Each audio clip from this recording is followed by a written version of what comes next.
The man didn't look at me when he said it, but his words changed everything. He leaned in just close enough for his breath to brush my ear, then whispered, "Your father didn't die the way they told you." Would you have opened the letter? Because I did. And I wish I could say I hesitated, but I didn't. The sound of dirt hitting my father's coffin echoed like a drumbeat in my chest. Slow, final, unforgiving. People stood around me dressed in black, murmuring sympathy, shaking their heads, telling the same story over and over again. Your father was a good man. He lived with honor. He died peacefully. Peacefully? That word didn't sit right with me. My name is Elena Carter. I'm 29 years old, and the man they were burying wasn't just anyone. He was Richard Carter, a retired judge, a man who built his entire life on truth, justice, and control. So why did everything about this feel like a lie? Just 3 nights before he died, he had called me. It was late, past midnight. "Elena." His voice wasn't steady, not calm like usual. It was tight, urgent, almost afraid. "If anything happens to me..." Then the line went dead. No explanation, no follow-up. And now he was gone. Heart attack, they said. Natural causes. Case closed. But standing there, staring at his coffin, I couldn't shake the feeling that something had been left unfinished. Something important. And then, that man appeared. Mid-40s, pale, nervous, out of place. Have you ever seen someone who clearly doesn't belong somewhere? That was him. He didn't introduce himself, didn't make eye contact, just pressed an envelope into my hand like it was something dangerous. This wasn't meant for anyone else. Then he walked away, just like that. No explanation, no second glance. My heart started pounding as I looked down at the envelope. My name was written across the front. Not printed, not typed, handwritten. By my father. My fingers trembled as I broke the seal. The paper inside felt heavier than it should have, like it carried more than just words. And then I read the first line. "If you're reading this, Elena, it means I was killed." I stopped breathing. Killed? By who? Why? And how could a man like my father, a judge, end up like this without anyone questioning it? I kept reading. Every word pulled me deeper into something I didn't understand yet, but could already feel was dangerous. Because this wasn't just a letter. It was a warning. And as the wind picked up around the cemetery, sending a chill through my bones, one thought hit me harder than anything else. If my father was right, then whoever killed him might still be watching. Watching me. And I had just opened the one thing they never wanted me to see. What if the person you trusted most was the one who knew everything? I shouldn't have kept reading. That's the truth. Standing there at my father's funeral, surrounded by people pretending everything was normal, I should have folded the letter, slipped it back into the envelope, and walked away. But I didn't, because something inside me already knew this wasn't over. I stepped away from the crowd, my heels sinking slightly into the soft ground as I moved behind a row of trees. My heart was racing so hard it felt like it might give me away. The letter trembled in my hands as I continued. My father's words were precise, controlled, but underneath them, there was fear. Real fear. He wrote about being watched, not in a vague, paranoid way, but in details, specific moments. Cars that followed him for too long, calls that would drop the second he answered, people showing up in places they had no reason to be. And then he mentioned something that made my stomach tighten. A case. One he had worked on years ago. One that was supposed to be closed, but according to him, it never really ended. That's when I saw the name. Marcus Vane. It didn't mean anything to me, not yet, but the way my father described him? He doesn't leave evidence, he doesn't make mistakes, and if you're reading this, it means he's already won once. My breath caught. This wasn't just fear. This was certainty. I kept reading. My father warned me not to trust anyone connected to his work. Not former colleagues, not friends, not even people I thought I knew. And then, something slipped out of the letter and landed softly against my shoe. A key. Small, silver, cold to the touch. I picked it up, my pulse quickening as I noticed a piece of tape still attached to it. Written in my father's handwriting, Locker 317. Below it, one final line. Everything you need is inside, but once you open it, there's no going back. I swallowed hard. No going back? What was he trying to protect me from? Or what was he trying to expose? Elena? The voice behind me made me jump. I turned quickly. It was Daniel Reeves, 34, my father's former assistant. He'd worked with him for years. Loyal, efficient, always around. Someone I trusted. Or at least, I thought I did. I saw someone talking to you, Daniel said, his eyes scanning my face carefully. Who was that? Something about his tone felt off, too casual, too controlled. I forced a small shrug. Just someone who knew my dad. Daniel didn't respond immediately. He just studied me, like he was searching for something beneath my answer. Then he leaned in slightly, lowering his voice. You should be careful today. Not everyone here is who they seem. A chill ran down my spine. Was he warning me? Or was that a threat? Because in that moment, I started noticing things I hadn't before. People watching me, conversations stopping when I passed, even my own aunt avoiding eye contact. And suddenly, the funeral didn't feel like a place of mourning anymore. It felt like a room full of secrets. And maybe worse, a room full of people who already knew something I didn't. I tightened my grip on the key in my pocket, because one thing was clear now. If my father hid the truth, it wasn't buried with him. It was waiting for me. And I was about to be the one who uncovered it, whether I was ready or not.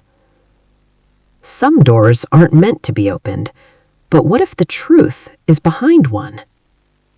I didn't go home. Would you have? After everything I had just read, after holding that key in my hand, there was no way I could sit in my apartment pretending life was still normal. So instead, I drove. Straight to the address my father had written. The storage facility sat on the edge of the city, quiet and dimly lit, the kind of place no one pays attention to. No cameras at the entrance that I could see, no security guard, just rows of metal doors under flickering fluorescent lights. Perfect for hiding something. Or someone. I stepped out of the car, the cool night air hitting my face, but it didn't calm me. If anything, it made everything feel sharper, louder, more real. My footsteps echoed as I walked inside. Row after row of lockers stretched ahead of me. Each step toward it made my chest tighten. What if this was a mistake? What if my father had been wrong? Or worse, what if he hadn't? I reached the locker. My hands were shaking again as I pulled the key from my pocket. For a second, I just stared at it, remembering his words. Once you open it, there's no going back. I hesitated. Then I turned the key. Click. The sound was louder than it should have been. I slowly lifted the metal door, and everything changed. Inside were boxes, carefully stacked, labeled in my father's handwriting. Files, photos, USB drives, years of something, hidden. My heart pounded as I pulled out the nearest box and opened it. Photos spilled out. Meetings. Private ones. Dimly lit rooms. Expensive restaurants. Parking garages. And the people in them? Not random. Powerful. Recognizable. Politicians, business leaders, men who appeared on television talking about law, order, integrity. But in these photos, they looked different. Secretive. Careful. Guilty. And then I saw him. My breath caught. Daniel, standing in the background of multiple photos, talking to different people, shaking hands, watching. My fingers tightened around the images. No, that didn't make sense. Daniel was loyal. He worked for my father. Didn't he? I dropped the photos and reached for a USB drive labeled Elena. My pulse was racing as I plugged it into my phone. For a moment, nothing happened. Then, static. And my father's voice filled the silence. Elena, if you're hearing this, then I didn't make it. My throat tightened instantly. I trusted someone I shouldn't have. His voice continued. Daniel is involved. He's been feeding them information from the inside. My heart stopped. No, that couldn't be right. Daniel had just been at the funeral. He warned me, told me to be careful. Why would he do that if he was involved? Unless he was trying to control what I knew.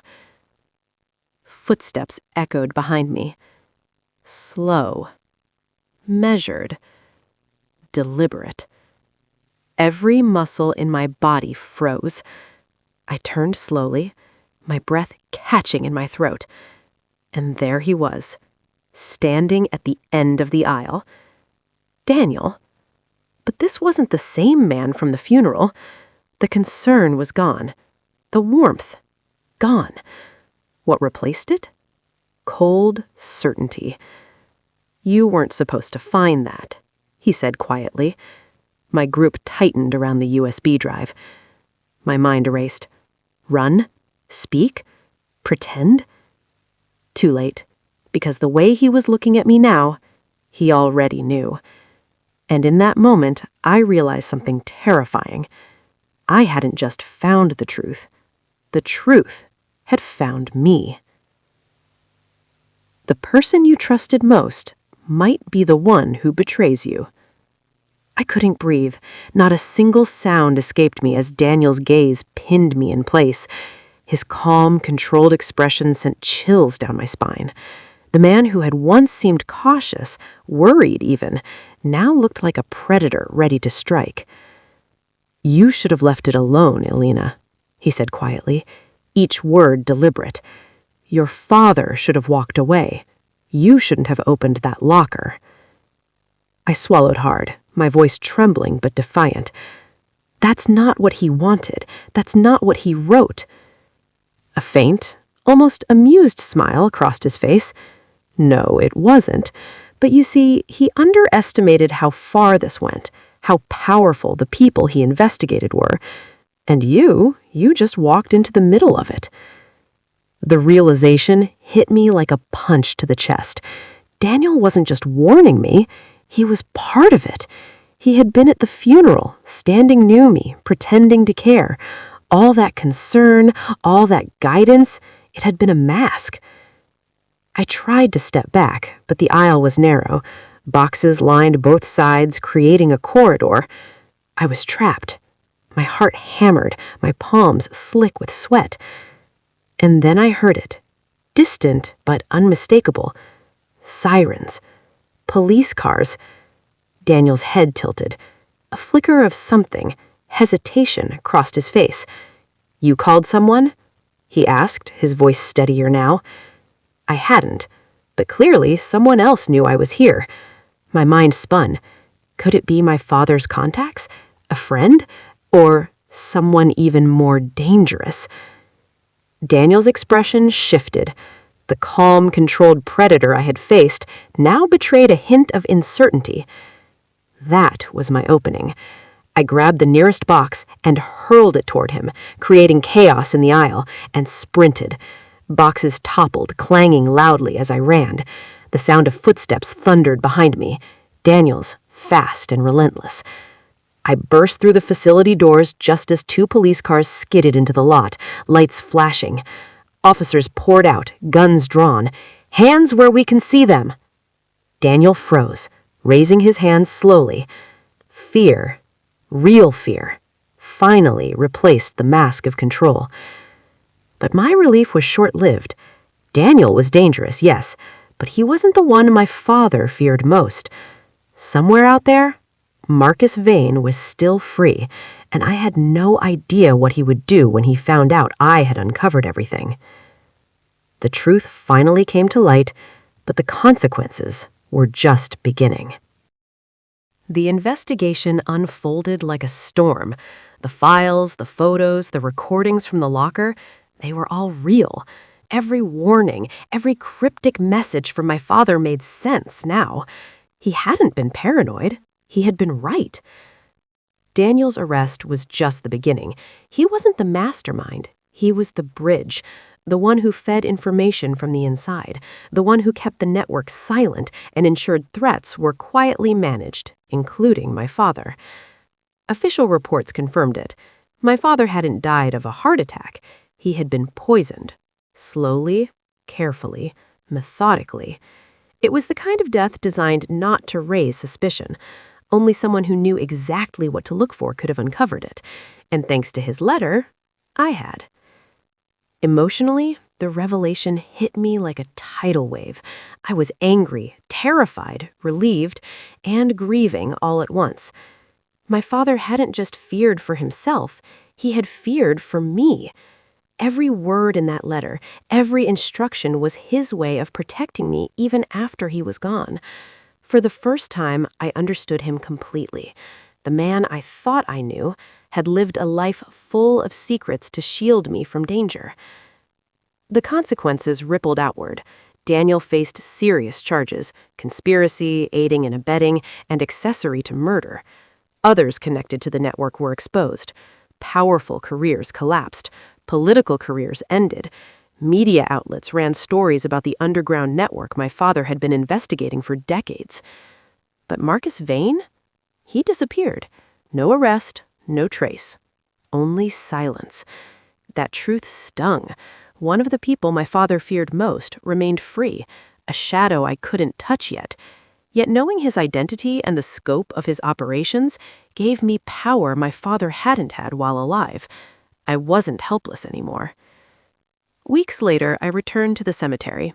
No crowd, no speeches, just quiet, and the gravestone of the man who had prepared me for this. I placed my hand on the cold stone and whispered, "I understand now, Dad. I'll finish this, in your way." For the first time since his death, I felt a kind of peace. Not because it was over, but because the truth was no longer buried with him. I had justice on my side, evidence in my hands, and clarity in my mind. Life would never be the same. I was forever changed. The letter, the locker, the betrayal, they had pulled me into a world I never imagined. But now, I knew. I could face it. And no matter what came next, I would not run. Some secrets are meant to stay buried. Others demand to be exposed. My father's truth was one of them, and I would see it through, because some legacies, no matter how